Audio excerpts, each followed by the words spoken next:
भगवान की लाठी एक बुजुर्ग दरिया के किनारे पर जा रहे थे। एक जगह देखा कि दरिया की सतह से एक कछुआ निकला और पानी के किनारे पर आ गया।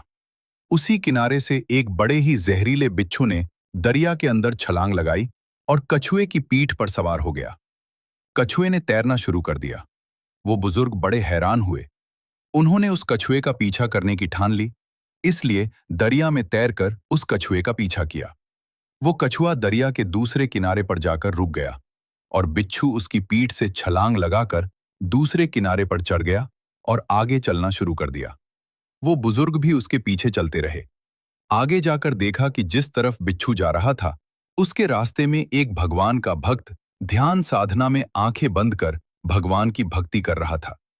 उस बुजुर्ग ने सोचा कि अगर ये बिच्छू उस भक्त को काटना चाहेगा, तो मैं करीब पहुंचने से पहले ही उसे अपनी लाठी से मार डालूंगा।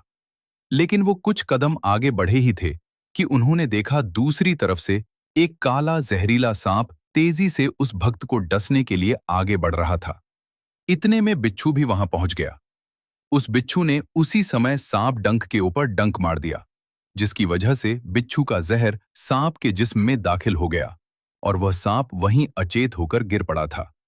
इसके बाद वह बिच्छू अपने रास्ते पर वापस चला गया। थोड़ी देर बाद जब वह भक्त उठा, तब उस बुजुर्ग ने उसे बताया कि भगवान ने उसकी रक्षा के लिए कैसे उस कछुए को दरिया के किनारे लाया, फिर कैसे उस बिच्छू को कछुए की पीठ पर बैठाकर सांप से तेरी रक्षा के लिए भेजा। वह भक्त उस अचेत पड़े सांप को देखकर हैरान रह गया। उसकी आंखों से आंसू निकल आए और वह आंखें बंद कर प्रभु को याद कर उनका धन्यवाद करने लगा।